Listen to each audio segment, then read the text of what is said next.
2021 में महाराष्ट्र के पूना में घटी एक ऐसी घटना, ऐसा जघन्य रेप।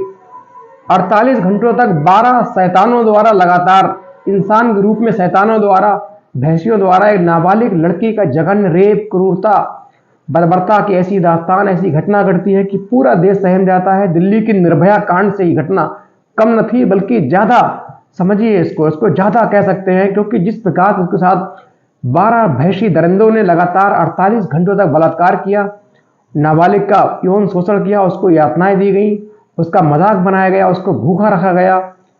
ये यातनाएं सोच करके पूरा देश उस वक्त शहर गया था, रोंगटे खड़े हो गए थे।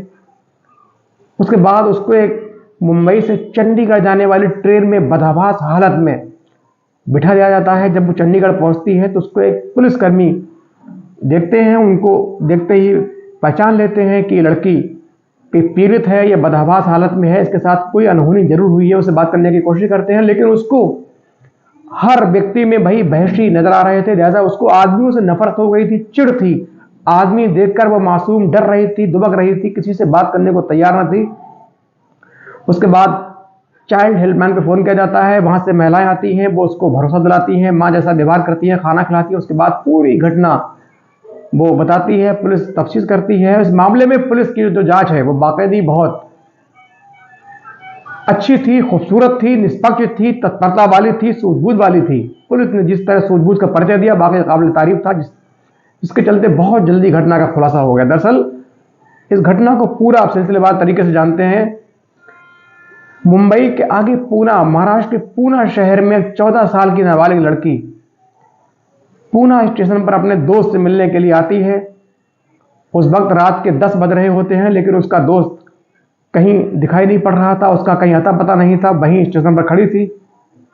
तभी उसके पास एक ऑटो वाला पहुंचता है, उससे पूछता है। लड़की बहुत परेशान थी, चूंकि नाबालिग थी तो उसका धैर्य जवाब दे रहा था, थोड़ी घबराई सी लग रही थी, लिहाजा एक ऑटो वाला पहुंचता है, उसकी हालत देख करके पूछता है, आपको कहाँ जाना है, मैं छोड़ दूं आपको?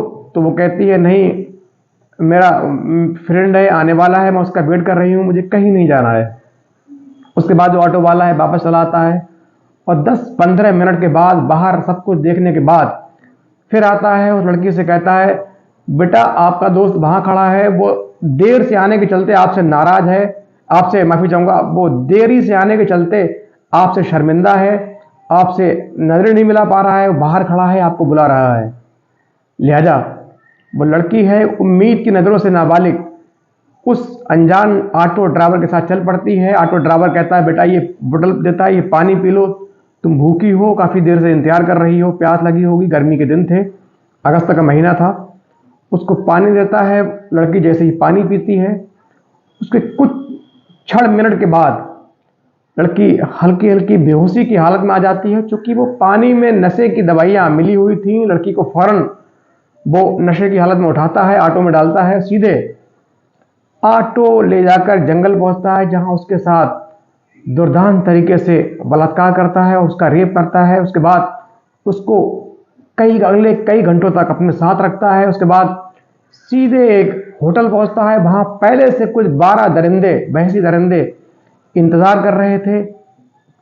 लड़के द्वारा उनको पहले सूचना दे दी गई थी। उस कमरे में उसको ले जाते हैं, वहां उसके तन के सारे कपड़े उतार दिए जाते हैं। उसके बाद उसके साथ बारी बारी से वो 12 लड़के लगातार अगले दिन दोपहर शाम तक, पूरी रात और अगले दिन तक बलात्कार करते हैं, उसका यौन शोषण करते हैं। उस नाबालिग चीखती है, रहम की भीख मांगती है, पैरों पड़ती है, खुशामद करती है, पैर पकड़ती है, लेकिन किसी दरिंदे का दिल नहीं पिघला। उस भैंसी दरिंदे शैतान उसकी असमत लूटने में लगे थे। जब वो लड़की चिल्लाती है तो एक जो उनमें दरिंदा होता है उसका थोड़ा दिल पिघलता है, उसको सीधे, जब वो सारे चले जाते हैं, उसको फिर ले जाकर सीधे मुंबई के दादर स्टेशन छोड़ देता है। कहता है, यहाँ से आपको जहाँ जाना हो तुमको, वहां के लिए ट्रेन पकड़ सकती हो।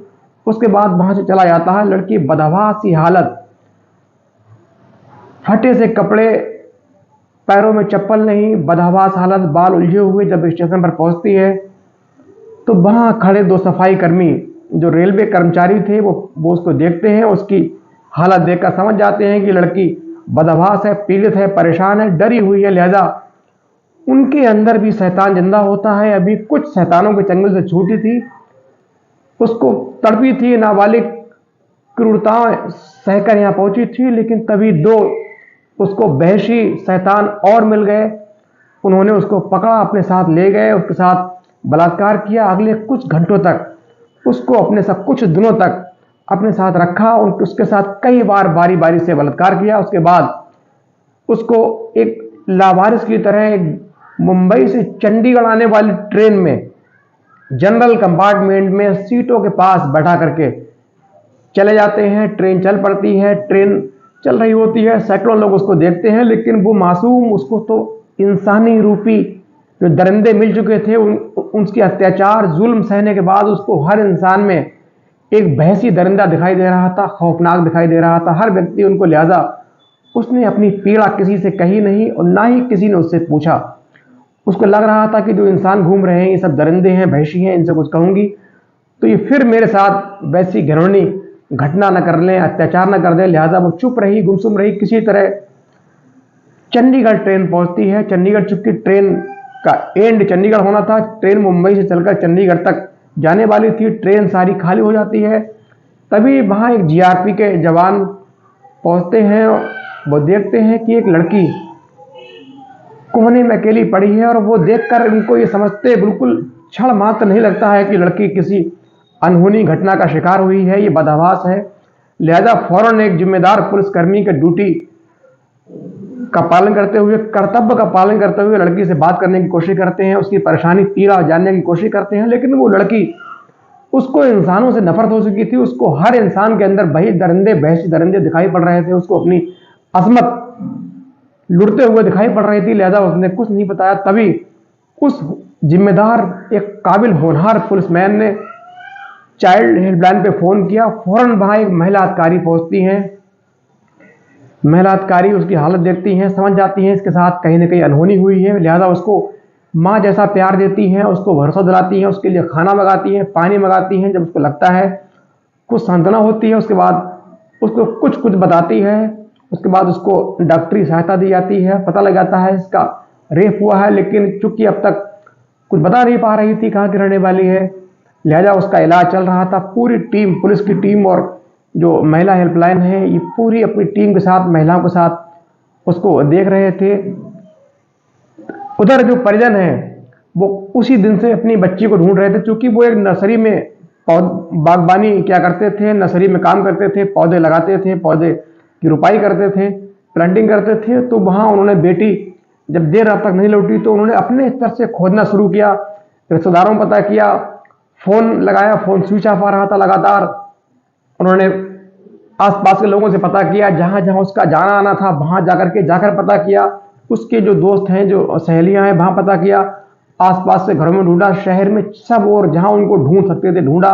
लगातार ढूंढते रहे, लेकिन उनको पुलिस को खबर करने का विचार ना आया। उन्होंने सोचा कि कहीं ना कहीं लड़की मिल जाएगी, पुलिस में शिकायत करेंगे तो हो सकता है, उन्होंने सोचा हो कि इससे बदनामी हो सकती है, समाज में बात फैलेगी, लिहाजा चुपचाप मिल जाए तो ज़्यादा अच्छा है। चूंकि हमारा भारत समाज है, यहाँ लड़की की इज्जत के लिए माता पिता कुछ भी कर सकते हैं। लिहाजा उन्होंने रिपोर्ट नहीं दर्ज कराई। जब नहीं लड़की मिली, उसके बाद उन्होंने रिपोर्ट दर्ज कराने की सोची। लोगों के कहने पर उन्होंने मिसिंग, जो पूना का एक स्टेशन है बनबाड़ी, थाना बनबाड़ी है, बनबाड़ी थाने में मिसिंग की रिपोर्ट लिखा दी। पुलिस अपने तरीके से ढूंढ रही थी, तमाम सीसीटीवी कैमरों की जांच कर रही थी। बनबाड़ी पुलिस ने भी अपनी पूरी सूझबूझ जिम्मेदारी का परिचय दिया, लगातार सीसीटीवी कैमरे खंगाल रही थी, लेकिन लड़की का कहीं अता पता नहीं चल रहा था। इधर लड़की जब थोड़ा सा ठीक हुई, सही हुई, तो इसने अपना पता बताया। उसके बाद सीधे चंडीगढ़ पुलिस द्वारा बनबाड़ी पुलिस स्टेशन संपर्क किया गया। इस तरीके से उसके माता पिता का पता लगा। फिर पुलिस की एक टीम महिलाओं को साथ लेकर के, जो महिला हेल्पलाइन के जो मेंबर थी, महिलाएं थी, वो उसको हवाई जहाज से सीधे मुंबई लेके पहुंचते हैं और वहां एक अस्पताल में फिर उसको एडमिट कराते हैं। उस लड़की के कहने पर वहाँ जो नर्सिस हैं, डॉक्टर हैं, स्टाफ है, देखरेख केयरटेकर हैं, खाना खिलाने वाले हैं, पानी पिलाने वाले हैं, सफाई कर्मचारी हैं, सब महिलाओं, जानबूझकर एक महिलाओं को रखा गया था, क्योंकि लड़की को पुरुषों से चिढ़ हो रही थी। आदमी को देखकर वो घबरा रही थी, चिल्ला रही थी। उसको हर व्यक्ति में वही भैंसी दरिंदे, इतना मेंटली डिस्टर्ब हो चुकी थी, टॉर्चर हो चुकी थी, उसको इतना कमजोर हो चुकी थी, इतना डर गई थी कि उसको हर जगह वही भैंसी दरिंदे दिखाई पड़ रहे थे।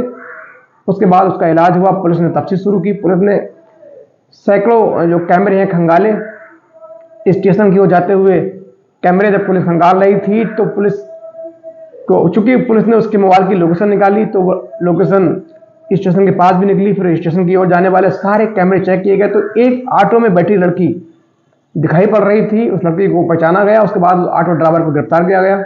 उसके बाद धीरे धीरे सारे जो बहसी थे, दरिंदे थे, सबको पकड़ा गया, गिरफ्तार किया गया। पुलिस ने बांद्रा दादर स्टेशन से उन सफाई कर्मचारियों को गिरफ्तार किया। इस तरह 16 लोगों की गिरफ्तारी हुई और 16 लोगों को पुलिस ने बहुत जल्दी गिरफ्तार करके वारदात का, जघन्य बलात्कार का खुलासा कर दिया।